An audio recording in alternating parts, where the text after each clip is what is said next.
একটা গাছের তলাতে একজন মা বসে বসে চোখের পানি ফেলে।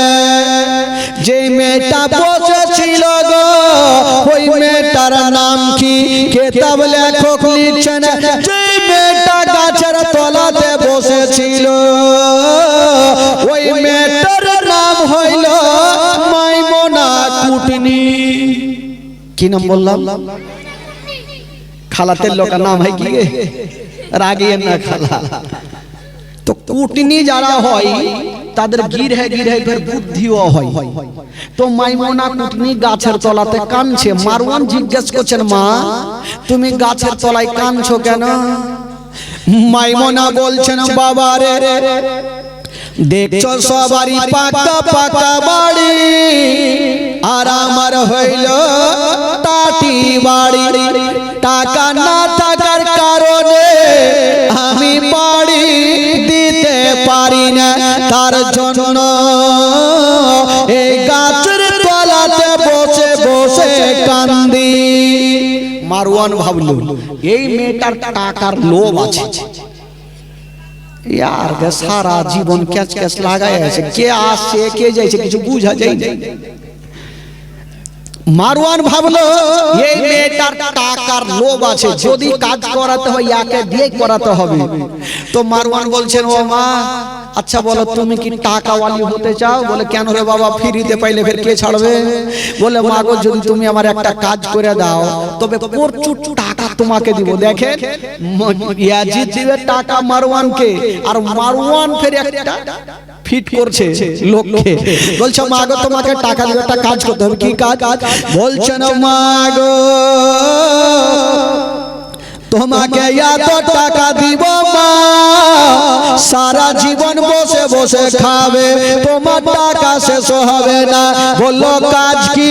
বলে ইমাম হাসানকে যদি তুমি দুনিয়া থেকে সরাতে পারো তবে প্রচুর তোমাকে টাকা দিব।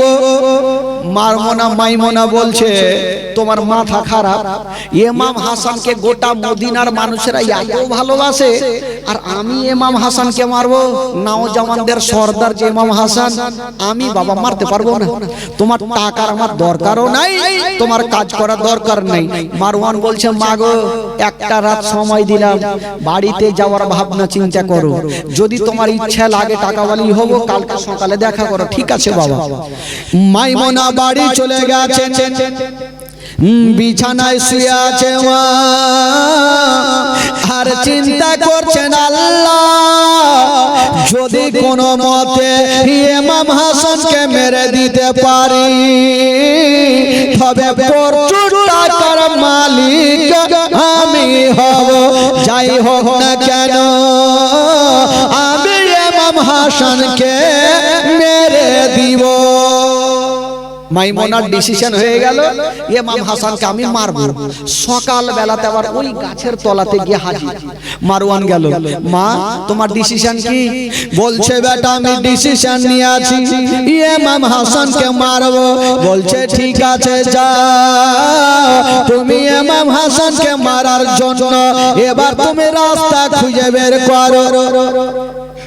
এবার মাইমুনা কিন্তু বেরিয়ে গেল ইমাম হাসানকে মারার জন্য। তবে একটা কথা আছে ভাই, বন্ধু বন্ধুকে মারে। বেশিরভাগ আপনারা দেখেছেন বন্ধু যতক্ষণ পর্যন্ত শামিল হবে না ততক্ষণ বেশি মার্ডার কমই হয়, বন্ধু বন্ধুর দুশ্মনী বেশি করে। মাইমুনা চিন্তা করলো যদি ইমাম হাসানকে মারতে হয় তবে আগে ইমাম হাসানের বিবি জায়েদার সঙ্গে আগে সম্পর্ক তৈরি করতে হবে। সম্পর্ককে কি বলে আপনাদের ভাষায়? কি বলে আপনাদের ভাষায়? কি বলে? সম্পর্ক তো বাংলা হইল, মানে আমাদের বাদিয়া ভাষা হইল। আপনাদের খোরঠাতে কি বলে? দোস্তান, রিশতা। বাপ জন্মে শুনিনি কি কইছেন না কইছেন, টেঁড়া বেড়া কথা। রিশতা রিশতা নাকি মানে সম্পর্ক, মানে রিশতা তৈরি করতে হবে। আর রিশতা যদি তৈরি না করি তাহলে মারবো কি করে? মাইমুনা আর মেয়েদের বুদ্ধিও বাবা এমন আছে, গির হে বুদ্ধি। হ্যাঁ, মাইমুনা চিন্তা করলো মারবো, কিন্তু জায়েদার সঙ্গে আগে সম্পর্ক করব, রিশতা জুড়বো, আর রিশতা না জুড়লে মারা যাবে না। ওই মাইমুনা বাড়ির আশেপাশে ঘুরছে, ইমাম হাসানের বাড়ির আশেপাশে ঘুরছে, দেখছেন ইমাম হাসান যখন বের হবে তখন আমি ঢুকবো, জায়েদার সঙ্গে একাই যেন দেখা করি। ইমাম হাসান দেখলো বাড়ি থেকে বের হলো, আর মাইমুনা কুটনি বাড়িতে ঢুকে গেল। জায়েদা, জায়েদা চিন্তা করলো কে আছে গো? বলে আমি তোমাকে চিনি না। বলে তুমি না চিনতে পারো, তোমার স্বামী আমাকে চিনে, আমি তোমার মাসি হইলাম। দেখেন সম্পর্ক তৈরি করছে। জায়েদা ভাবছে যে আমি চিনি না, জানি না, আর আপনি বলছেন আমার মাসি হইলেন, তো যাকে মাসি যখন এসেছেন তো কিছু করার নাই, বসতে তো দিতে হবে, বসেন। বলে আচ্ছা তোমার স্বামী কোথায়? দেখেন ও কত কুটনি, ও নিজে দেখলো ইমাম হাসান নাই, তাও জিজ্ঞেস করছে তোমার স্বামী কোথায়? বলে আমার স্বামী তো একটু আগে বাইরে গেল। আরে তোমার স্বামীর জন্য ভাবলাম কিছু নিয়ে আসবো, তো কি খেতে চাই না চাই সেটা তো জানি না, তোমার স্বামী কি খেতে ভালোবাসে? জায়েদার মনের মধ্যে কোনো ময়লা ছিল না ভাই, উনি বলে দিলেন আমার স্বামী সব থেকে খেজুর খেতে ভালোবাসে। জোরে বলুন সুবহানাল্লাহ, আর জোরে বলুন। কি খেতে ভালোবাসে? খেজুর খেতে ভালোবাসে। এবার মাইমুনা চট করে বাড়ি থেকে বেরিয়ে মারওয়ানের কাছে হাজির। বলছেন মারওয়ান গো দেরি করো না, ইমাম হাসান খেজুর খেতে ভালোবাসে। বাবা গো এবার খেজুর নিয়ে আসা হইল। যেমন খেজুর নিয়ে আসা হইল গো, ওই খেজুরে বাবা এক রকমের বিষকে মিশিয়ে দিল। এমন জহরিলা বিষ ছিল, যেমন খেজুরে মিশিয়ে দিয়েছেন বাবা, খেজুরের রং হয় লাল, বাবা ওই খেজুরের রং খানা বাবা কালো হয়ে গেল। মাইমুনা বলছেন ও গো মারওয়ান, জায়েদা যদি জিজ্ঞেস করে খেজুরের রং হয় লাল, কালো কেন হইল? তখন মারওয়ান বলছে মা গো জায়েদা যদি বলে খেজুরের রং কালো কেন, আপনি বলবেন এটা হইল বিদেশি খেজুর, এটা হলো বিদেশি খেজুর, তার জন্য এটা কালো হয়। তো মাইমুনা বলল ঠিক আছে। এবার ওই খেজুর খানা নিয়েছেন, বিষ মাখা খেজুর খানা, ইমাম হাসানের বাড়ির চতুর্দিকে ঘুরছে ভাই। ইমাম হাসান যখনই বাড়ি থেকে বের হইল, আর মাইমুনা আবার জায়েদা বলে ঢুকে গেল। জায়েদা তোমার স্বামী কোথায়? বলে আমার স্বামী তো এখনই গেল। বলে হায় রে, আমার ভাগ্য থেকে ভাগ্য নেই, তোমার স্বামীর সঙ্গে দেখা করার খুব ইচ্ছা যাচ্ছে, দেখা হইল না। নবীর নওয়াজে ইমাম হাসানের সঙ্গে দেখা হইল না, তো যাকে দেখা হইল না, এই যে খেজুর খানা তোমার স্বামীকে দিয়ে দিও। জায়েদার মনের মধ্যে কোনো ময়লা মাটি ছিল না, মাসি দিয়ে গেছে খেজুর খানা, বাড়িতে আরামের সুন্দর করে রেখে দিয়েছে। ইমাম হাসান সন্ধ্যার টাইমে বাইরে আসিল, বাড়িতে ঢুকেছেন বাবা, আর মাইমুনা বাড়ির বাইরে থেকে টুক টুক করে দেখছে ইমাম হাসান খেজুর খানা খায় কি খায় না। যুবকেরা, আমার মা বোনেরা, এবার ইমাম হাসান এসে বলছেন বিবি রে যদি বাড়িতে খাবার থাকে আমাকে দাও। বিবি বলছে স্বামী গো আমার মাথার তাজা, এখন খাবার তৈরি করতে হবে, তবে স্বামী গো আপনাকে খাবার দেওয়ার আগে এই যে খেজুর খানা আছে, আপনি খেজুর খানা খেয়ে নিন। ইমাম হাসান যেমনই খেজুর খানা নিয়া যেমনই বাবা মুখে দিয়েছেন, বন্ধুরা খেজুর খানা পেটে চলে গেল, আর যেমনই পেটে গেছে গো ইমাম হাসানের কলেজা জ্বলতে লাগলো। বলছে বিবি রে এটা তুমি খেজুর দিলা না বিষ দিলা? বলছে স্বামী গো আমি জানি না, মাসি দিয়া গেছে তাই আপনার সামনে হাজির করে আছি। বলছেন বিবি রে এটা খেজুর নয় বিষ আছে রে। বাবা গো ইমাম হাসান আর থাকতে পারে না, বিষ পেটে চলে গেছে। ইমাম হাসান চটপট করতে লাগলো। বলছেন বিবি রে দুনিয়াতে কেউ আমাকে শান্তি দিতে পারবে না, দেরি করো না, তাড়াতাড়ি করো, আমাকে আমার নানা রওজা মোবারকাতে নিয়ে চলো। বিবি সাহেবা দেরি করলেন না, ইমাম হাসানকে বুকখানে ধরে নিয়ে বাবা গো চলে গেছেন নানার রওজাতে। বাবা গো ইমাম হাসান পিছে জ্বলাতে ছটছট করে কাঁদছে। বেরাদার বন্ধুরা, তবে বেরাদার মা গো ইমাম হাসান বিসমিল্লাহ বলে আমার নবীর রওজাতে যেমনই হাতখানা দিয়েছে, সঙ্গে সঙ্গে বাবা ওই বিষখানা পানি হয়ে গেল। জোরে বলুন, আরো জোরে। ওই বিষখানা পানি হয়ে গেল। মাইমুনা চট করে বেরিয়ে আবার মারওয়ানের কাছে হাজির। এই মারওয়ান, বেটা তুমি বিষ দিয়েছো না পানি দিয়েছো? বলে কেন? বলে বিষ দিলাম, নবীর রওজাতে হাত দিল, পানি হয়ে গেল, কি করব? বলে আবার বিষ দাও। এবার বিষ দেওয়া হইল মধুর সাথে। মধুর রং কেমন হয় ভাই? লাল হয়। বিষ মিশালো, ওই মধুর রংখানা আবার কালো হয়ে গেল। ওই কালো মধুখানা আবার বাড়ি ঢুকলো। মাইমুনা জায়েদাকে বলছে, জায়েদা তোমার স্বামীকে খেজুরটা দিয়েছিল বলে মাসি গো কি এমন খেজুর দিলেন, আমার স্বামী খারাপ হয়ে গেছিল। আহারে ওইটা বিদেশি খেজুর তো, তার জন্য হয়তো খারাপ হয়ে গেছে। এই যে মধুখানা নিয়ে আসলাম, আর তোমার স্বামীর সাথে আমার দেখাই হয়নি, আমার কিসমতটা কি ভালো হইবে না? আহারে কখন আসবো? ঠিক আছে আবার একদিন চলে আসবো, এই রাস্তা ধরে যাচ্ছিলাম তাই চলে আসলাম। আবার যাই দেখে মধুখানা রাখলেন। আবার বাবা গো সন্ধ্যার টাইমে ইমাম হাসান আবার বাড়িতে ঢুকে গেল। জায়েদা মধুখানা দিয়েছেন বাবা, যেমন মধুখানা গলে লাগায়া বাবা গো মুখে দিয়েছেন বন্ধুরা, ওই মধুখানা বাবা পেটে চলে গেছে। যেমনই পেটে যাওয়া আবার কলেজা জ্বলতে আরম্ভ হয়ে গেল। ইমাম হাসান বলছেন, বিবি রে তুমি বিষ দিয়েছো না মধু দিয়েছো? বলছে স্বামী গো এটা মাসি দিয়ে গেছে, তাই আপনার সামনে হাজির করেছি। বলছেন বিবি রে দেরি করো না, আমার কলেজা জ্বলে যাচ্ছে, তাড়াতাড়ি করে চলো, আমাকে নানা রওজাতে নিয়ে চলো। বাবা গো এবার ইমাম হাসানকে ধরে নিয়ে নানা রওজাতে পৌঁছে গেল। আবার যেমন বিসমিল্লাহ বলে নানা রওজাতে হাতখানা দিয়েছে, আবার সঙ্গে সঙ্গে বিষখানা পানি হয়ে গেল। জোরে বাবা গো কোন কিতাবে লিখছেন 5 থেকে 7 বার বিষ দেওয়া হয়েছিল। 5 বার, কোন কিতাবে লিখছেন 7 বার। কখনো মধুর সাথে, কখনো ক্ষীরের সাথে, কখনো খেজুরের সাথে, কখনো পায়েসের সাথে বারবার করে বিষ পান করছেন। নানা রওজাতে যাচ্ছেন, বিষখানা পানি হয়ে যাচ্ছে। এবার মাইমুনা বলল আর বিষ দিতে পারবো না।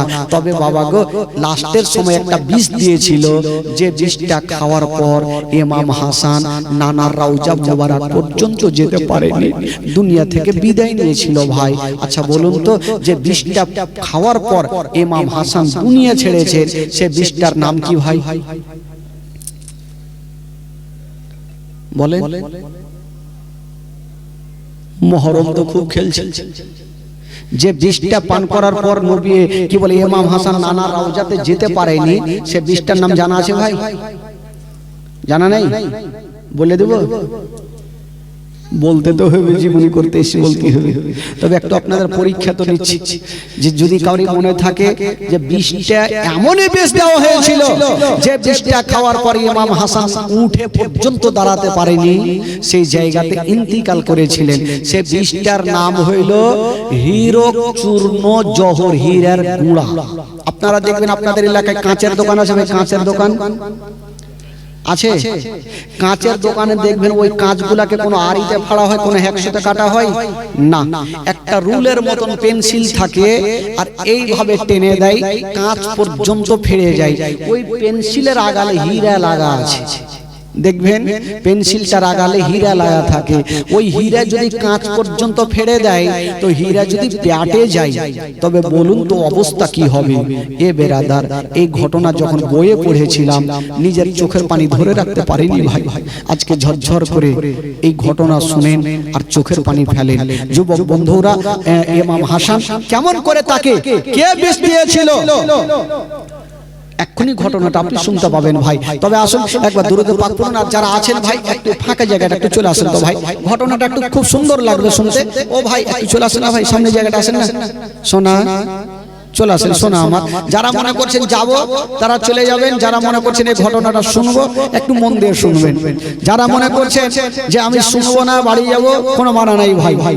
তবে এই ঘটনাটা একটু শুনে যাবেন, আমি বলবো এই ঘটনাটা শুনে যাবেন। তবে আসুন একবার জোরে সোরে গোটা মাজমা একটু দূরে দেখো পড়ুন, আল্লাহুম্মা সাল্লি আলা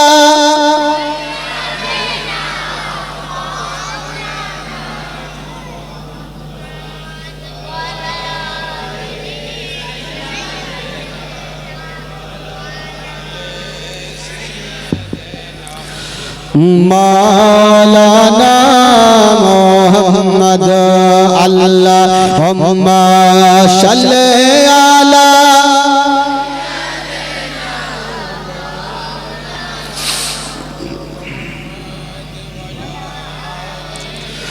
سيدنا ولا على سيدنا مولانا محمد সাল্লাল্লাহু তাআলা আলাইহি ওয়াসাল্লাম। একবার গোটা মাজমা দুই হাত তুলে বলুন তো সুবহানাল্লাহ, জোরে বলুন ইয়া রাসূলুল্লাহ। চলুন একটু আপনাদের মদিনা নিয়ে যাই, তারপরে এসে এই ঘটনাটা শুরু হবে। গোটা মাজমা একটু মদিনা চলুন ভাই, কেউ চুপ করে থাকবেন, আমার সঙ্গে মদিনা চলেন। আমার ভালো লাগে না আমি যাব মদিনা, জোরে পড়ুন। আমার ভালো লাগে না আমি, আমার ভালো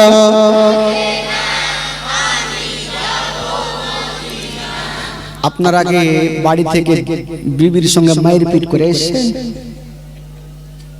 ঝামেলা করলে এরকম হবে, তো এরকম করিয়ে না ভাই। সবাই পড়েন, দিল থেকে পড়েন, গোটা মাজমা পড়েন। যদি না পারেন তাও তো করবে, আওয়াজ তো হবে মুখে। সবাই পড়েন, আমার ভালো লাগে না আমার ভালো। আচ্ছা দাঁড়া, এর সামনেটি পড়িও না, আর স্টেজে কেউ পড়িও না বাবা। ওই দিকে দেখি পড়ছে কি পড়ে, ওইটিকে দেখছি আছে কি নাই, না উড়ে গেছে ওরা। পড়েন ভাই, আপনারা পড়েন, আমার ভালো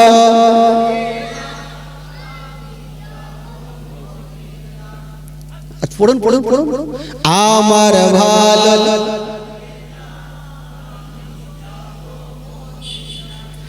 ঢিকিওয়ান। এরকম করে হবে? এতগুলা হাড্ডা হাড্ডা চাচা আছেন, ভাই আছেন, বন্ধু আছেন, এরকম করলে কি করে হবে? এবার গোটা মাজমা এদিক থেকে ভাই আমার কিছুটা পড়ছে, কিন্তু আবার কিছুটা ফের পড়ে না। পড়েন, জোরে পড়েন, আমার ভালো লাগে না আমি, আরো জোরে, আমার ভালো ও মদিনাতে না গেলে মনে শান্তি হবে না, আমার ভালো লাগে না আমি, আমার ভালো লাগে না আমি। মনে আছে যে আশা নবী গো হবে তোমার সঙ্গে দেখা, মনে আছে যে আশা নবী গো হবে তোমার সঙ্গে দেখা। গো পাখির মতো থাকে তুমি, পাখির মতো থাকে তুমি, উড়ে যাবো মদিনায়, আমার ভালো লাগে, আমার ভালো লাগে না আমি। পাঁচ ওয়াক্ত নামাজ যারা করিবেন আদায়, পাঁচ ওয়াক্ত নামাজ যারা করিবেন আদায়, ওগো নামাজ না পড়লে পরে নেকি মিলবে না, আমার ভালো জোরে, আমার ভালো তাফাজুল ইসলাম আজ জীবনী করে, তাফাজুল ইসলাম আজ জীবনী করে। এই জীবনী না শুনলে নেকি মিলবে না, আমার ভালো লাগে না, আমার ভালো লাগে না আমি। মদিনাতে না গেলে মনে শান্তি পাবে না, আমার ভালো।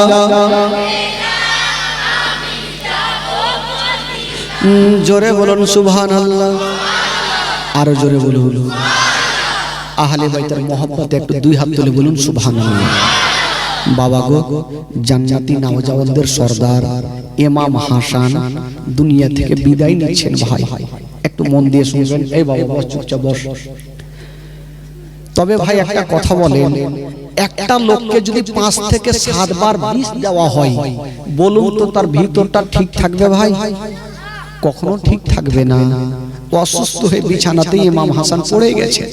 তবে ইমাম হাসান ছোট ভাই হোসেনকে ডাক দিয়ে বলছেন, ভাই হোসেন রে, ভাই আমার তো মন ভালো করে না, তবে ভাই আমি যে কটা দিন বাঁচবো একটু তোমার ঘরে আমি আরাম করব, ভাই তোমার ঘরে ঘুমাবো। ইমাম হোসেন বলছেন, দাদা এটা কেমন কথা বলছে? ছোট বড় দাদা ছোট ভাইয়ের ঘরে ঘুমাবে, আর থেকে খুশির খবর কিছুই হতে পারে না। দাদা আপনি যতদিন পারবেন আমার সঙ্গে আমার বাড়িতে ঘুমিয়ে থাকেন। ইমাম হাসানের জন্য একটা ঘর রেডি করা হইল। ইমাম হোসেন বাইরে গেল আর বাজার থেকে কিছু ফলমূল গুলা কিনে নিয়ে চলে আসিল, বিছানার পাশে রেখে দিল। ইমাম হাসানের বিবি জায়দাকে বলল, ভাবি জান এই যে আমি সব রেখে গেলাম, দাদা আমার যা খেতে চাইবে তুমি সেটাই দিয়ে দিও। বাবা গো, ইমাম হোসেন বলে চলে গেছেন বাইরে। তবে জায়দা একটা কথা বলি মা, যদি কাউরি স্বামী অসুস্থ থাকে মা গো, তবে বিবির মনটা ভালো করবে না মা গো। যার স্বামী জগতে বেঁচে নাই মা, তার দুনিয়াটা অন্ধকার মা, তার দুনিয়াতে কিছুই নাই। বাবা গো, যার স্বামী নাই তাকে জিজ্ঞেস করবে স্বামী না থাকার ব্যথা কতটুকু হয়। বাবা গো, এবার জায়দা ভাবছেন, আল্লাহ আমার স্বামী কি ভালো হবে না। জায়দা নিজের একটা বহিনকে ডাকলেন। বাবা গো, ইমাম হাসানের বহিন জাইনাবকে ডেকে বলছেন, ও বহিন জাইনাব, আজকে আমি থাকবো না, আজকে আমি বাড়িতে থাকবো না। ভাবি আপনি কোথায় যাবেন? বলে, বহিন রে, আমি আমার নানার রাউজাতে একটু কানতে যাব। আমার নানার রাউজার জালি ধরে আমি কানবো, আমার আল্লাহ যেন আমার স্বামীকে ভালো করে দেয়। বিবি দোয়া করবে, স্বামীর জন্য দোয়া করবে। জায়দা বলতে লাগলো, ও বহিন জাইনাব রে, তুমি হুজুরের কাছে থাকো, আমার স্বামীর কাছে থাকো, তোমার দাদার কাছে তুমি থাকো। বলছে জাইনাব, আমি সব দিয়ে গেলাম, খাবার দিয়ে গেলাম, পানি দিয়ে গেলাম, ফলমূল রেখে গেলাম, হুজুর যেটা খেতে চাইবে তুমি সেটা খাইয়ে দিও। এই কথা বলে বাবা গো, আবুল কাসিমের মা ইমাম হাসানের বিবি বাবা গো স্বামীকে রেখে দিয়া আস্তে রাতের অন্ধকারে বাবা গো এক পা দুই পা করে নবীর রাউজাতে চলে গেছে। নবীর জালি ধরে কাঁদছে, নানা গো, নানা গো, আমার স্বামীর মনটা ভালো নেই। নানা গো, নানার ওয়াস্তা দিয়ে বলি, আল্লাহ গো আমার স্বামীকে তুমি ভালো করে দাও, আমার স্বামীর মনটা ভালো নাই। 5-7 বার বিষ পান করেছে, ভিতরটা খোল হয়ে গেছে। তবে বিবি স্বামীর জন্য কাঁদছে আমার নবীর রাউজাতে। তবে বাবা গো, বিবি কাঁদতে থাকলো। আর এদিকে বাড়ির ঘটনা কি হচ্ছে ভাই শুনেন। ইমাম হাসান একটা বিছানায় আছে, জাইনাব তার পাশে বসে আছে। হঠাৎ করে ইমাম হাসানের ঘুমটা চলে আসিল। মা গো শুনুন, মা কলেজে ফেটে যাবে মা। জাইনাব দেখছেন হুজুর যখন ঘুমিয়ে গেল, আমি আর জেগে করব কি? বাবা গো, জাইনাব পাশের বিছানায় শুয়ে গেছে, ইমাম হাসান শুয়ে গেল, আর জাইনাবও একদিকে শুয়ে গেল। আরে রাতের অন্ধকারে ওই নবীর দুশমন হীরার গুঁড়া লিয়া, হীরক চূর্ণ জোহর নিয়া বাবা ঘরে ঢুকে গেল। যেমনই গুঁড়া নিয়ে ঢুকে গেছে, ওই নবীর দুশমন চিন্তা করছেন, আল্লাহ আমি এই হীরার গুঁড়া এই বিষটা আমি কিসে দিব? ভাতে দিলে ধরা পড়ে যাবে, তরকারিতে দিলে ধরা পড়ে যাবে। তবে পানি যদি পেতাম, তবে পানিটা বিষটা মিশিয়ে দিতাম। বাবা গো, চতুর্দিকে তাকিয়ে দেখছে মা, একটা কলসি রাখা আছে, যে কলসিতে 7.5 কেজি ওজন পানি আটে, ওই কলসি রাখা। কিন্তু ইমাম হাসানের বিবি ওই কলসিটার উপরে বাবা গো সাদা কাপড় দিয়ে গিরে দিয়ে রেখেছিল, নিজে গন্তি করে 7টা গিরে দিয়েছিল। কেউ যদি এই কলসের মুখটা খুলে তবে ধরা পড়ে যাবে। বিবি সুন্দর করে গিটটাকে বেঁধে রেখে দিয়া বিবি চলে গেছে বাবা। এবার নবীর দুশমন চিন্তা করলো গিরাগুলা যদি খুলে দিই তবে ধরা পড়ে যাব, গিরাগুলা খুলবো না তবে পানিটা বিষটা কেমন করে দিবে। বাবা গো ওই হীরার গুঁড়া লিয়া যে কাপড়ে বাঁধা ছিল ওই হীরার গুঁড়া কাপড়ের উপরে ভাবে ঘাসতে আরম্ভ করলো। হীরার গুঁড়া ঘাসছে বাবা, আর ধুলো ধুলো হয়ে টুকরো টুকরো হয়ে বাবা কলসিতে বিষ চলে গেল। গিরা খুলতে হইল না, বিষটা পানিতে চলে গেছে। বাবা গো এবার ওই নবীর দুশমন বিষটা দিয়া যেমনই বাড়ি থেকে বের হতে যাবে দুটা পায়ে যেন টাচ হয়ে গেল, একটু আওয়াজ করে গেল, আর ইমাম হাসানের ঘুমটা ভেঙে গেল। ইমাম হাসান পিছন থেকে দেখলো ঘুমটা ভেঙে গেল। যেমনই ঘুমটা ভেঙে গেছে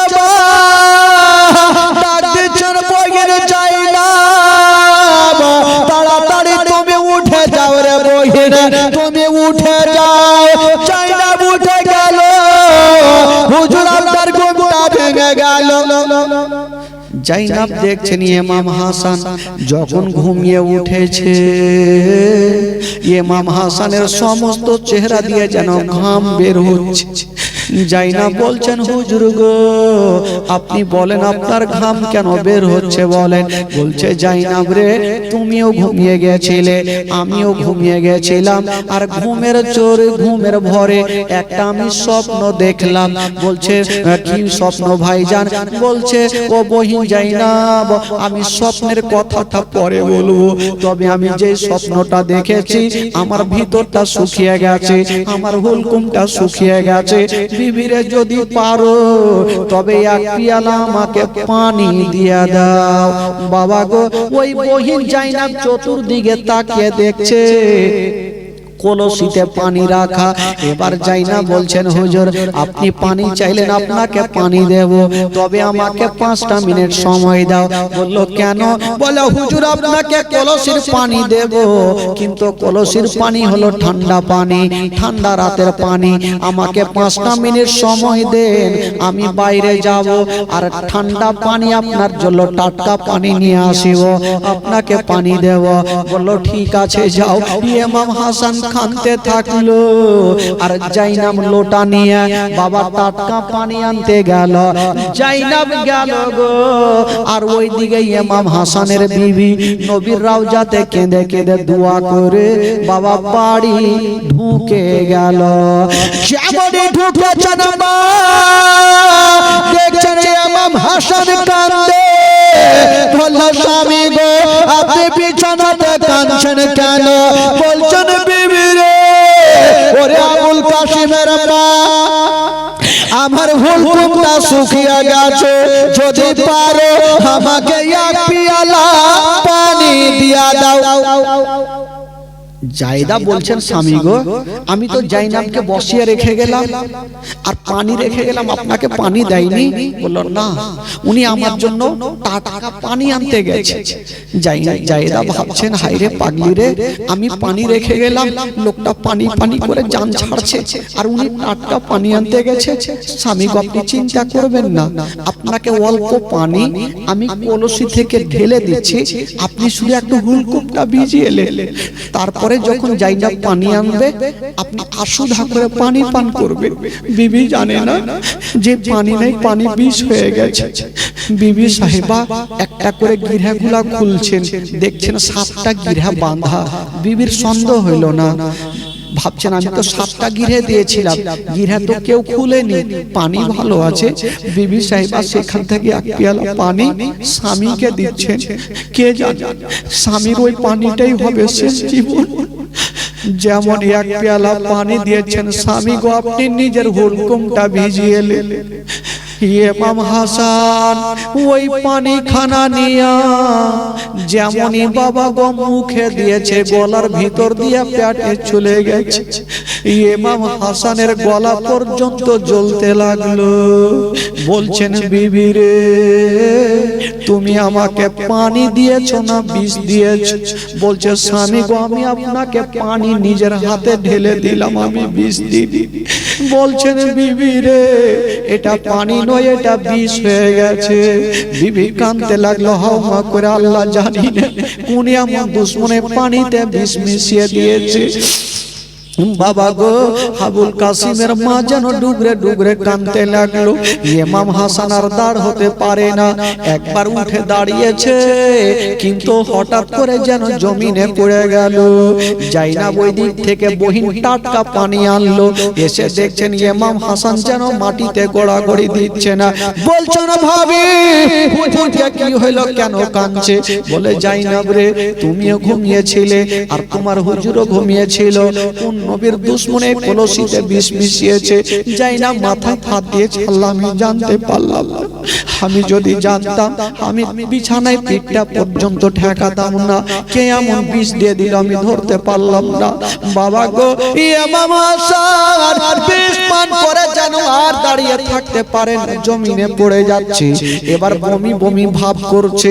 জাইনাব ভাবছেন, আল্লাহ গো, হুজুর বমি করবে, হুজুরকে মাটিতে বমি করতে দিব না, হুজুরকে আমি যাব। একখানা থালা নিয়ে চলে আসলো স্বামীর সামনে। মা গো, থালা নিয়ে চলে আসলো। স্বামী কি বলে, ওইদিকে জাইনাব জায়দা বলছে, ওই জাইনাব রে, তোমার ভাইয়ের সামনে যাও, এ থালাখানা রেখে দাও। জাইনাব দৌড়িয়ে গেল, থালাখানা ভাইয়ের সামনে রেখে দিয়ে বলছেন, দাদা গো, আপনি থালাতে বমি করুন, আপনি মাটিতে বমি করবেন না। নবীর নওয়াসা ইমাম হাসান বমি করতে লাগলো, কিন্তু খোদার কসম কোনো খাবার বেরিয়ে আসে না, শুধু পানির মতো বেরিয়ে চলে আসছে। জাইনাব বলছেন, আল্লাহ গো, হুজুর শুধু পানি কেন বের করছে? একবার তাকিয়ে দেখি।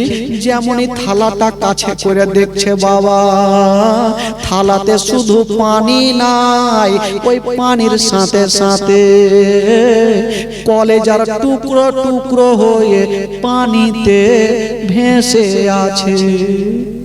কলেজার টুকরো টুকরো হয়ে কেটে কেটে বেরিয়ে গেছে। জাইনাব দাঁড়িয়ে থাকতে পারলেন না, কাঁদতে লাগলো। জায়দা বলছেন, বহিন রে, কেন তুমি কাঁদছো বলো? বলো ভাবি, একবার তুমিও দেখে নাও, তুমি একবার দেখে নাও। জায়দা যেমনই দেখতে গেছে, বাবা কলেজার টুকরো টুকরো হয়ে ভাসছে। জায়দা কাঁদতে লাগলো, আল্লাহ আমি নিজের হাতে আমার স্বামীকে শেষ করে দিলাম, আল্লাহ গো, আমার দুনিয়াটা অন্ধকার হয়ে যাবে। বাবা গো, স্বামীকে উঠাইয়া বলছে, স্বামী গো, চলুন আপনাকে আমার নানার রওজাতে নিয়ে যাব, আমার নানার রওজাতে নিয়ে যাব। যেমনই উঠিয়ে দাঁড়িয়েছে, বাবা গো, দাঁড় করিয়েছে মা। ইমাম হাসান দাঁড়িয়ে থাকতে পারলেন না, জমিনে পড়ে গেল। এবার ইমাম হাসান বলছে, বিবি রে, আমি আর বাঁচব না, আমি আর জগতে থাকব না।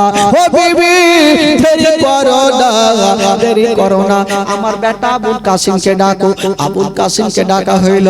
আবুল কাসিমকে বুকখানে ভরে নিয়া বলছে, বেটা রে, তাড়াতাড়ি করে যা, আমার ভাই হোসেনকে ডাকো। দৌড়িয়ে গেল। চাচা গো, চাচা তাড়াতাড়ি চলেন চাচা, আমার আব্বার মনটা ভালো নাই চাচা। ইমাম হোসেন দৌড়িয়ে চলে আসছিল। দাদা গো, দাদা আপনার কি হয়েছে? ইমাম হাসান বলছে, ভাই রে, আমি কলসির পানি পান করলাম ভাই, বলি আমার কলেজা জ্বলে যাচ্ছে। ইমাম হোসেন বলছে, দাদা গো, আপনি পানি পান করেছেন দাদা, এবার আমিও কলসির পানি পান করব দাদা। ইমাম হোসেন ওই কলসিটাকে হাতে নিয়ে যেমনই পানি পান করতে যাবে, বাবা ইমাম হাসান দেখছেন, আল্লাহ আমি পানি পান করে আমার কলেজা জ্বলে যাচ্ছে, আমার ছোট্ট ভাই হোসেন যদি পানি পান করে তবে উনিও ওনারও কলেজা জ্বলবে। ইমাম হাসান আস্তে আস্তে উঠে গেল। ইমাম হোসেনের হাতে একটা বাড়ি মেরে দিয়েছেন বাবা। এবার যেমনই বাড়ি মেরেছে, ওই চামড়ার কলসি যেন মাটিতে পড়ে গেল, কলসি ভেঙে গেল, আর ওই কলসির পানি মাটিতে পড়ে গেছে। খোদার কসম, তাকিয়ে দেখছেন বাবা, পানি যত দূর পর্যন্ত পড়েছে, মাটি পর্যন্ত জ্বলে গেছে। বাবা গো, যদি ওই পানি বিষে যদি মাটি পর্যন্ত জ্বলিয়ে দিতে পারে, তবে বলুন পেটে যে পানি বিষখানা গিয়েছে, পেটের অবস্থা কি হতে পারে? ইমাম হাসান থাকতে পারে না। ইমাম হাসান বলছে, ভাই হোসেন রে, একবার আমার বুকখানে এসো রে ভাই, ভাই একবার বুকখানে এসো। ও ভাই হোসেন রে, আমি আর বাঁচবো না রে ভাই, আমি আর বাঁচবো না, আমি জগৎটা ছেড়ে চলে যাব ভাই। ইমাম হোসেন বলছে, দাদা গো, আপনি যদি চলে যান দাদা, আমার সারাটা জীবন আমি একাই হয়ে যাব দাদা। বলছে, ভাই হোসেন রে, আমি তো দুনিয়াটা ছেড়ে চলে যাব ভাই, তুমি একটা কথা বলো, আমার গায়ের রংটা কেমন আছে? ইমাম হোসেন একবার গাছের পাতার দিকে দেখছেন, একবার দাদার চেহারা দেখছেন, বলছেন, দাদা গো, গাছের পাতা যেমন সবুজ হয়ে গেছে দাদা, আপনার চেহারা তেমন সবুজ হয়ে গেছে। ইমাম হাসান বলছে, ভাই রে, তবে বুঝে নাও, আমার মরণ নিকটবর্তী চলে এসেছে। আমার নানা বলেছিল, আমার বড় নাতি বিষ পান করে মারা যাবে, যেদিন বিষ পান করবে সমস্ত চেহারা সবুজ হয়ে যাবে, সেদিন আমার বড় নাতি ইন্তেকাল করবে। ও ছোট ভাই, আমার চেহারা যখন সবুজ হয়ে গেছে ভাই, আমি আর বাঁচবো না। ভাই ভাই কথা চলছে, আর জায়দা ওইদিকে ডুগরে ডুগরে স্বামীর জন্য কাঁদছে, জায়দা ডুগরে ডুগরে স্বামীর জন্য কাঁদছে। আল্লাহ, আমি নিজের হাতে আমার স্বামীকে বিষখানা দিয়ে দিলাম, আমি নিজের হাতে স্বামীকে বিষখানা দিয়ে দিলাম। জায়দা একদিকে কাঁদছে, জাইনাব একদিকে কাঁদছে, উম্মে কালসুম একদিকে কাঁদছে, হাসান বানু একদিকে কাঁদছে, সোহর বানু একদিকে কাঁদছে, সবাই কাঁদছে, সবাই ডুগরে ডুগরে কাঁদছে। ইমাম হাসান মাটিতে গোড় দিচ্ছে। যখন বাবা একটা মুরগির গলা কেটে দিলে যতটা ছটফট করে, ইমাম হাসান বাবা ততটা ওই জমিনে ছটফট করে যাচ্ছে। ইমাম হাসান বলতে লাগলো, ভাই হোসেন রে, আমি জগৎটা ছেড়ে চলে যাব ভাই, তবে আবুল কাসিমকে ডাক দিয়া বলছে, বেটা আবুল কাসিম রে, আমি তোমাকে রেখে গেলাম, তোমার চাচার কাছে রেখে গেলাম, হোসেনের কাছে রেখে এলাম বেটা, তবে বেটা আবুল কাসিম রে, একটা কথা শুনো, তোমার চাচা যদি কোনোদিন বিপদে পড়ে যায় বেটা, তোমার চাচাকে আগে বিপদে যেতে দিও না বেটা, তুমি আগে ঝাঁপিয়ে পড়ে যেও রে বেটা, তুমি আগে চলে যেও বেটা। তবে বেটা রে, ওই ইমাম হাসান একটা তাবিজ বের করে দিচ্ছেন বাবা, আর বলছেন, বেটা এই তাবিজটা তুমি রাখো বেটা, এখন খুলবে না, যদি কোনোদিন বিপদে পড়ে যাও বেটা, এই তাবিজটা তুমি খুলে দেখিও বেটা। ইমাম আবুল কাসিম তাবিজ খানা নিয়েছেন বাবা, এবার তাবিজ খানা নিয়ে আছেন, এইদিকে ইমাম হাসান সবাইকে ক্ষমা করছেন, আর সবারই কাছে ক্ষমা চেয়ে নিচ্ছেন বাবা। হাজার হলো ওই বিবি জায়দা, স্বামীর জন্য ডুগরে ডুগরে কাঁদে, স্বামীর জন্য কেঁদে যাচ্ছে বাবা গো। তবে ইমাম হাসানকে বলছে, ইমাম হোসেন বলছে, দাদা গো, আপনি একটা কথা বলেন, আপনাকে 20টা কেটা দিয়েছে, আপনাকে 20টা কেটা দিল। ইমাম হাসান বলছে, ভাই রে, আমি যদি তার নামটা বলি তবে তুমি কি করবে? বলছে, দাদা গো, যদি আপনি তার নামটা বলে দেন, আমি তাকে জিন্দা জবাই করে দিব। ইমাম হাসান বলল, না রে ভাই, না রে ভাই, না, আমি যার নামটা বলবো সে যদি হয়, তবে ভাই রে, আমাকে যে বিষ দিয়েছে আমি আল্লাহকে সঁপে দিয়েছি ভাই, আল্লাহ তার বিচার করবে। ইমাম হাসান বলছেন, আল্লাহ গো, আমি আইডিয়াতে যদি একজনের নাম বলে দিই, আমার ভাই তাকে জিন্দা রাখবে না, আর যার নামটা বলবো উনি যদি না হয়, তবে এই গুনহার ভার আমার মাথার উপরে পড়ে যাবে, আমি নামটা বলবো না। ইমাম হাসান নামটা বললেন না। বলছো, ভাই হাসান রে, আমাকে যে বিষটা দিয়েছে ভাই, আমি তাকে ক্ষমা করে দিয়েছি, আল্লাহ তার বিচার করবে ভাই, আমি আল্লাহকে সঁপে দিলাম। বাবা গো, এবারে ইমাম হাসান সবাইকে ক্ষমা করে দিয়া সবারই কাছে ক্ষমা চেয়ে নিচ্ছেন বাবা। ওইদিকে বিবি সাহেবা কাঁদতে কাঁদতে স্বামীর হাত ধরে ফেললেন। স্বামী গো, ও গো, আমার মাথার তাজ, আমি যদি জানতাম এই কলসিতে বিষ আছে স্বামী গো, তবে আপনাকে আমি পানি খানা পান করাতাম না। বলছে, বিবি রে, তোমার কোনো দোষ নাই, কপালে যেটা লেখা আছে সেটা হবে, তবে বিবি রে, আমার দুনিয়া মিথ্যা হবে, আমার নানার কথা মিথ্যা হবে না। আমার নানা বলেছে আমাকে বিষ পান করে দুনিয়া ছাড়তে হবে। বিবি রে, তুমি আমার জন্য দোয়া করো, তুমি আমার জন্য দোয়া করো। বিবি সাহেবা হাজার হলো স্বামীকে হারাচ্ছে বাবা, বিবির মনটা ভালো করে না, বিবি ডুগরে ডুগরে ডুগরে কাঁদছে, একদিকে যাই না বলছেন আল্লাহ আমি যদি না ঘুমাতাম তবে দুশমন বিষটা দিতে পারতো না। সবাই কাঁদতে লাগলো। ইমাম হাসান বাবা গো একবার উপরে নজর করেছে, আর যেমন নিচে নজর করলেন বাবা দেহ থেকে রূহ পারওয়াজ হয়ে গেল। সকলে পড়ো না ইন্না লিল্লাহি ওয়া ইন্না ইলাইহি রাজিউন। আল্লাহুম্মা সাল্লি আলা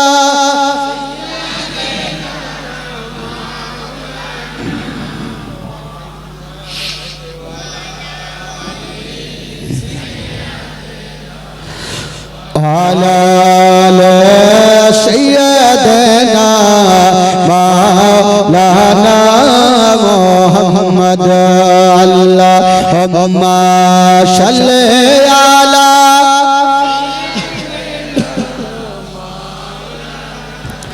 محمد وعلى آل سيدنا وعلى آل سيدنا مولانا محمد صلى الله تعالى عليه وسلم।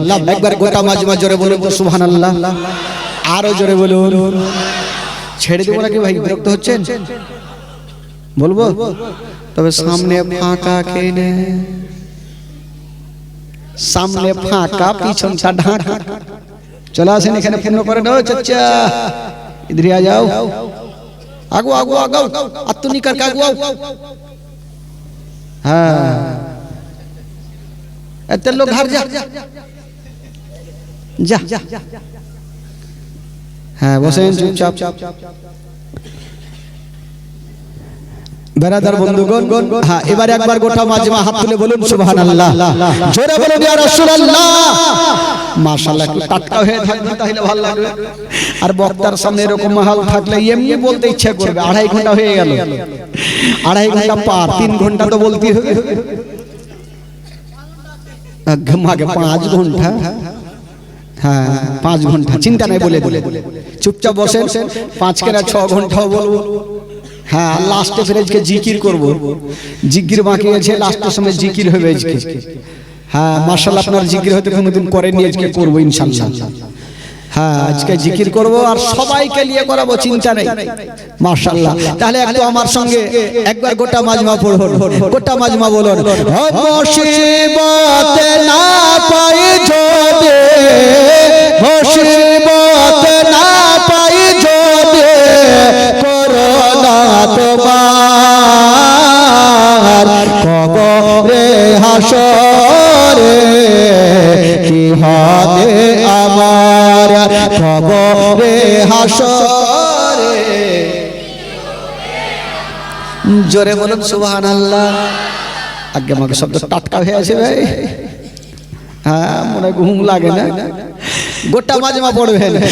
মুসিবত না পাই যদি, মুসিবত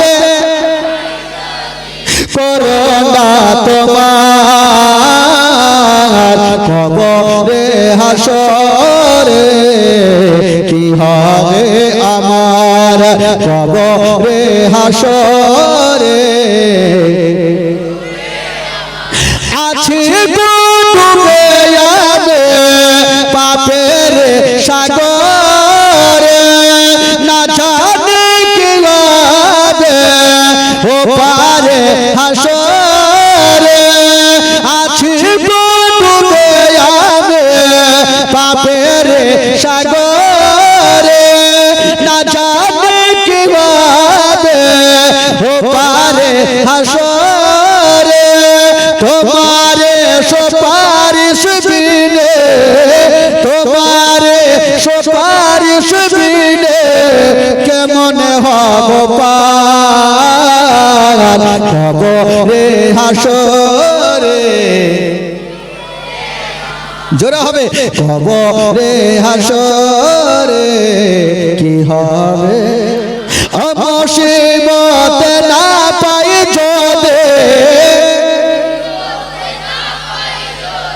করোনা তোমার কবরে কবরে হাসরে কি হবে আমার, কবরে হাসরে কি হবে আমার।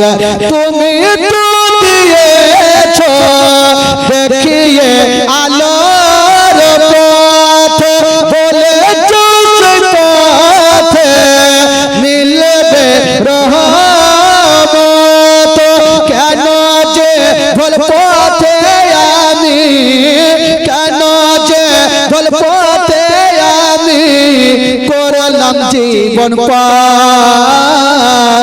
কবরে হাসরে কি হবে আমার, কবরে ও মুসিবতে না পাই যদি, মুসিবতে করোনা তোমার, কবরে হাসরে কি হবে আমার, কবরে হাসরে, কবরে হাসরে কি হবে আমার। জোরে বলুন সুবহানাল্লাহ। যাদেরকে ঘুম লাগছে একটু হাত তুলেন তো। আগে মা আগে বলছি ঘুম লাগছে হাত তুলেন, সুবহানাল্লাহ মাশাআল্লাহ। আশা করি ঘুম লাগবে না ভাই, আমি জানি। তবে যে জায়গাতে আমার নবীর আজকার জিকির আজকার চলে, সেই জায়গাতে আল্লাহর মুরিদুল ফেরেশতারা হাজির থাকে, আমাদের চতুর্দিক দিয়ে ঘিরে থাকে। জোরে বলুন সুবহানাল্লাহ। তবে বেরাদার বন্ধুগণ, ইমাম হাসান তো দুনিয়া ছাড়লেন, ইয়াজিদ খুশি হবে কি হবে না ভাই? জোরে বলুন। প্রচুর খুশি, মানে পথের কাঁটা সরে গেছে, ও খুশি হয়ে গেছে। এবার একটা লোক গিয়ে বলছে, ওগো ইয়াজিদ এখন খুশি হয়েও না, কারণ ইমাম হাসানের একটা ভাই আছে যার নাম হলো ইমাম হুসাইন। আর ওই হুসাইন কারবালার প্রান্তরে যুদ্ধের ময়দানে বাবা গো ৭২ খানা সিনাতে তীর নিয়ে দুনিয়া থেকে বিদায় হবে, ওই ইমাম হুসাইন এখনো আছে। ইয়াজিদ কি করলো? ইমাম হুসাইনকে চিঠি লিখলো, ওগো ইমাম হুসাইন তুমি ইয়াজিদের হাতে হাত দিয়ে মুরিদ হয়ে যাও, আর নচেত যুদ্ধের জন্য তৈরি হয়ে যাও। ইমাম হুসাইন বলেছিল, আমি জান দিয়ে দেব, জীবন দিয়ে দেব, কিন্তু কখনো ঈমান দেব না। আরে গোলামানে মুস্তাফা জান দেনে সে नहीं करते, सर कट जाए या रह जाए कोई परवाह नहीं करता। জোরে বলুন। আমি জান দিয়ে দেব, জীবন দিয়ে দেব, কিন্তু ইয়াজিদকে ঈমান দিব না। এবার ইমাম হুসাইন ভাবলো, যেই লোকটা খবর দিতে আসলো ইমাম হুসাইনকে, ইমাম হুসাইন বলছে, দেখো ভাই তুমি আমাকে মুরিদ হতে বলেছো, আমাকে একটা রাত সময় দাও, আমার ডিসিশন কালকে সন্ধ্যার টাইমে তোমাকে জানাবো। ওই লোকটা বলে চলে গেল। ইমাম হুসাইন রাত্রি বেলা ভাবছেন, যদি আমি ইয়াজিদের হাতে হাত দিয়ে মুরিদ না হই, তবে মদিনাতে যুদ্ধ শুরু হয়ে যাবে, আর যুদ্ধ যখন হবে আমার নানার রওজা মোবারক ভেঙে দিতে পারে। না, আমি আর মদিনাতে থাকবো না, আমি মদিনা থেকে সকাল বেলাতে মক্কা নগর চলে যাব। ইমাম হুসাইন বাবা চোখে পানি নিয়ে সবাইকে ডাক দিয়ে বলছেন, আমার আহলিয়ারা তোমরা সবাই চলে আসো। সবাই চলে আসলো। আহলিরা বলছে, হুজুর কি হয়েছে আপনি বলেন। বলছে, বেটা আলী আকবর রে, ওরে বেটা আলী আসগার, ওরে বেটা আবুল কাসিম, তোমরা বাড়িতে সবাই থাকো বেটা, আজকে আমি থাকবো না, আজকে আমি রাত্রে বেলাতে আমার নানার রওজা মোবারক একটু জিয়ারত করে আসবো। জোরে বলে ইমাম হোসেন কাঁদতে কাঁদতে রাত্রি বেলাতে নানার রওজাতে জালিতে হাত দিয়ে ইমাম হোসেন ডুগরে ডুগরে কাঁদছে, নানা গো, নানা গো, আমি আর মদিনাতে থাকবো না, নানা তোমার রওজা মোবারক মনে হয় আর জিয়ারত করতে পারবো না, না আজকে শেষবারের মতো আখেরি সালাম খানা নিয়ে নাও না।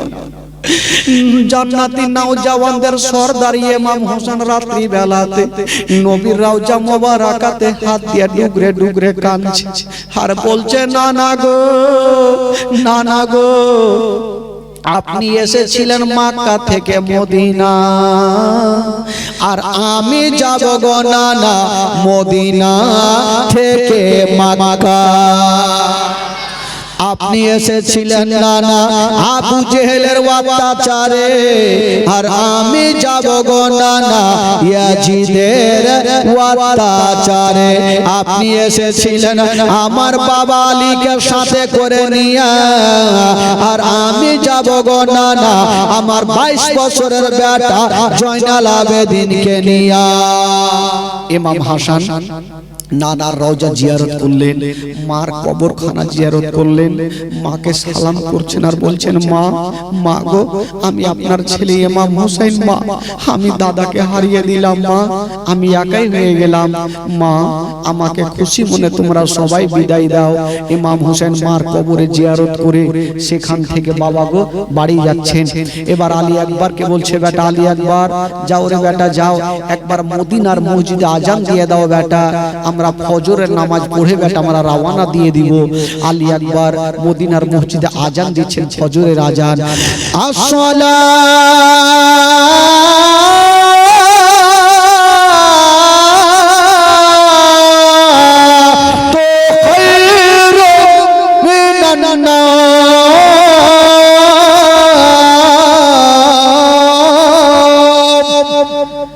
আজান হইল, নামাজ আদায় করলেন, সবাই বের হচ্ছেন। মা একটু ধ্যান দেন খালা, সবাই যখন বের হচ্ছেন ইমাম হোসেন সবাইকে বলছে, সবাই সামানপত্র গুছিয়ে নেন, আজকে আমরা মদিনা থেকে মক্কা যাব। সবাই সামানপত্র গোছাচ্ছেন। ইমাম হোসেনের একটা বেটি, 11 বছরের বেটি, যার নাম হলো সুগরা খাতুন মা, উনি জ্বরে জ্বালাতে বিছানাতে শুয়ে শুয়ে কাঁদছে আর চিন্তা করছেন, আল্লাহ আমার আব্বা আমার ভাইকে বের হতে বলছেন, আমার দাদাকে বলছে, আমার মাকে বলছে, আমার আব্বা আমাকে কেন বলেন, আমাকে কি নিয়ে যাবে না? সুগরা খাতুন জ্বরে জ্বালাতে কাঁদতে কাঁদতে বাপের হাত ধরেছেন, আব্বা আব্বা আপনি কোথায় যাবেন আব্বা, আপনি সবাইকে ডাকছেন আব্বা, আমাকে কেন ডাকেন না? ইমাম হোসেন বলছেন, বেটি সুগরা খাতুন তুমি বাড়িতে থাকো, তোমার গায়ে অত্যন্ত জ্বর, মাইয়া তো দূরের রাস্তা, মক্কার রাস্তা, তোমাকে নিয়ে যাব না রে মা। সুগরা খাতুন বলছেন, আব্বা আমি কেমন করে একাই থাকবো আব্বা, আমাকেও সাথে করে নিয়ে চলেন আব্বা। ইমাম হোসেন নিয়ে যাবে না, আর সুগরা খাতুন বাপের হাতখানা ছাড়ে না, আব্বা আমাকেও নিয়ে চলেন আব্বা। ইমাম হোসেন বলছেন, বেটি রে বেটি, আমি তোমাকে এত দূরের রাস্তা নিয়ে যাব না। ওই সুগরা খাতুন কাঁদতে কাঁদতে বলছেন, আব্বা আমাকে যখন নিয়ে যাবে না আব্বা, তবে আমার মাকে আমার কাছে রেখে যান। আরে বেটি সুগরা, তোর মাকে কি করবি?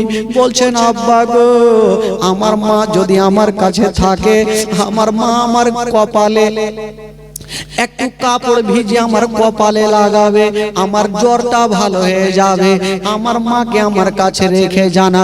বলছেন, বেটি রে তোমার মাকে নিয়ে গেলাম, আর আমার মা ফাতেমার কবরখানা রেখে গেলাম। আব্বা গো, যখন আমার মাকে নিয়ে যাবেন আব্বা, রেখে যাবেন না, তবে আব্বা আমার 6 মাসের ভাই আলী আসগরকে রেখে যান আব্বা।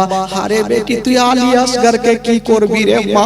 আব্বা গো, ভাই আমার আলী আসগর যদি আমার কাছে থাকে, আমার ভাইকে কোলে করে নিয়ে একটু মদিনার গলিতে আমি ঘুরে বেড়াবো, আব্বা আমার সময়টা পার হয়ে যাবে।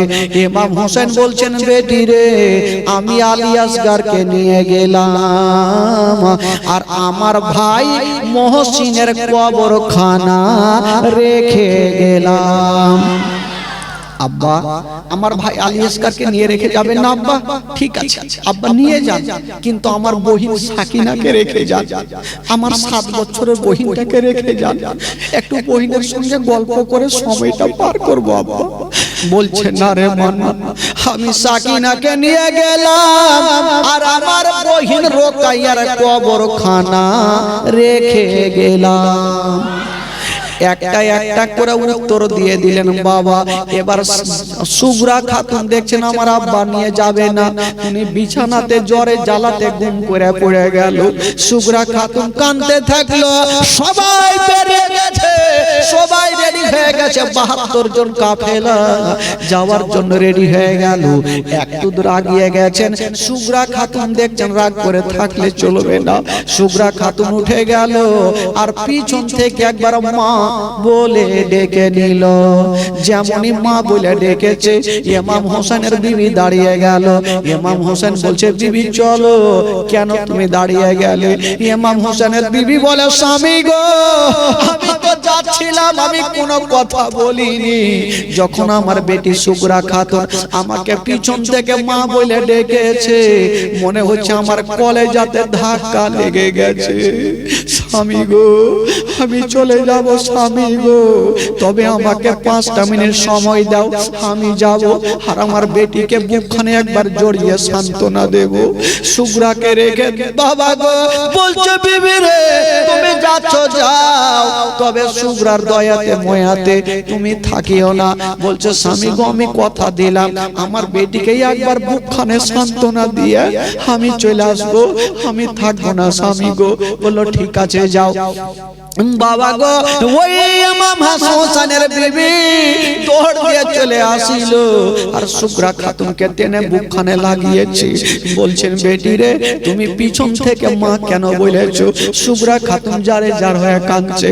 মা গো, মা আমাকে ছেড়ে চলে যেও না মা, আমাকে সাথে করে নিয়ে চলেন মা। মা তুমি যদি চলে যাও মা, আমি কার কাছে থাকবো গো মা, আমাকে সাথে করে নিয়ে চলেন। বলছে, বেটি রে তোমাকে নিয়ে যাব না রে মা, এত দূরের রাস্তা তুমি এই অবস্থায় যেতে পারবে না মা, তুমি থাকো রে মা থাকো। কথা চলছে আর বাবা গো ওই আলী একবার চলে আসলো, সুগরার মাথায় হাত দিয়ে বলছেন, বহিন সুগরা খাতুন তুমি চিন্তা করো না বহিন, আমি তোমার ভাই কথা দিলাম কয় মাস পরে আমি তোমাকে মদিনা থেকে নিয়ে যাব রে বহিন। বললো ঠিক আছে দাদা। সুগরা খাতুনকে নিয়ে গেল না, সুগরা খাতুন কাঁদতে থাকলো আর সবাই বাবা চলে গেল। এই জন্য তো কবি লিখেছেন, বাবা সুগরা কান্দে না মদিনাতে, আজ সাকিনা কান্দে কারবালায়। সুগরা কান্দে না মদিনাতে, আজ সাকিনা কান্দে কারবালায়। জয়নাল আবেদিন বন্দি রইলেন, জয়নাল আবেদিন বন্দি রইলেন জেদের ওই জেলখানায়। বাবা গো সুগরা খাতুন, সুগরা খাতুন বাবা কাঁদতে থাকলো আর বাবা গো সবাই যেন চলে গেল। সুগরা খাতুন একা মদিনাতে থেকে গেল। তবে বাবা গো ওই সুগরা খাতুন আর আলী আসগারকে দেখতে পাবে না।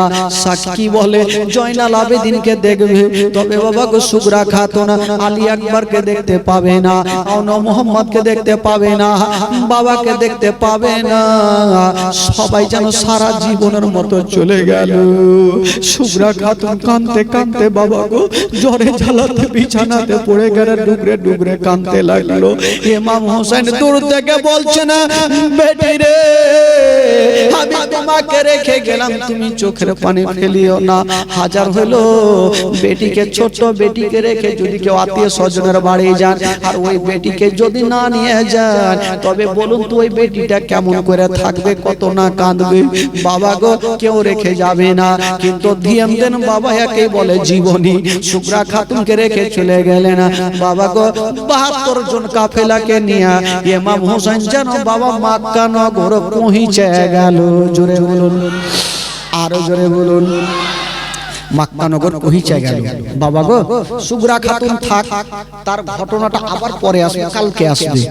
ইমাম হোসেন কতজনকে নিয়ে পৌঁছে গেল মক্কা নগর?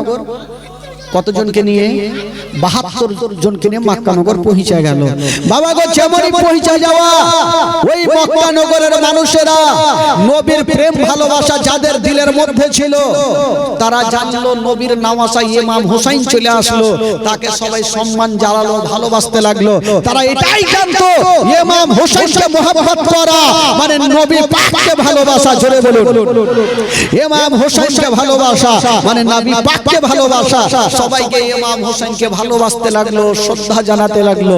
ইমাম হোসেন যখন পৌঁছে গেল, বাবা গো এই খবরটা কুফা শহরে পৌঁছে গেল। কুফার মানুষেরা চিন্তা করলো, আরে ইমাম হোসেন শুনলাম নবীর নামাজ মক্কাতে চলে এসেছে, মক্কাতে না থেকে যদি আমাদের কুফাতে চলে আসতো তবে সব থেকে বেশি ভালো হতো।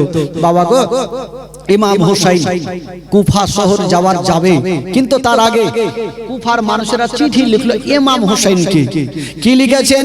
ওগো মা ফাতেমার বেটা হোসেন, আপনি আর মক্কাতে থাকবেন না, আপনি কুফাতে চলে আসেন, তাহলে আমরা ইয়াজিদের হাতে হাত দিয়ে মুরিদ হব না, আপনার হাতে হাত দিয়ে মুরিদ হয়ে যাব।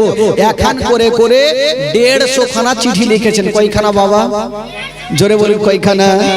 150 খানা চিঠি দিয়া কুফা ডাকে ধোকা দিয়া, 150 খানা চিঠি দিয়া কুফা ডাকে ধোকা দিয়া, 150 খানা চিঠি দিয়া কুফা ডাকে ধোকা দিয়া। আবার তারা শহীদ করে চরণ ইমাম হোসেন শহীদ বলো,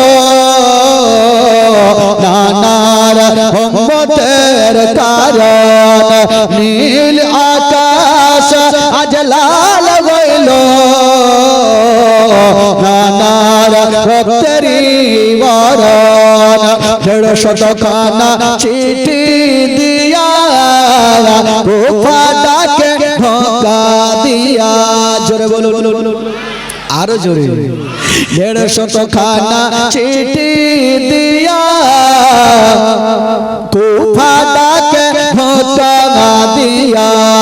আবার তারা শহীদ করে তো ইয়াজিদের চরণ ইমাম হোসেন শহীদ বলো, নানার উম্মতের কারণ ইমাম হোসেন শহীদ বলো, নানার উম্মতের কারণ ইমাম হোসেন শহীদ হলো, নানার উম্মতের কারণ। আল্লাহুম্মা সাল্লি আলা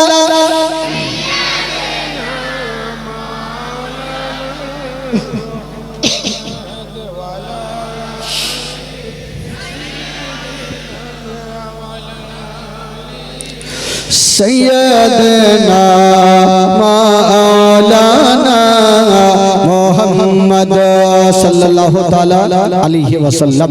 बेरादार इस्लाम बंधुगण बाबाजी, रात्रि 11:30।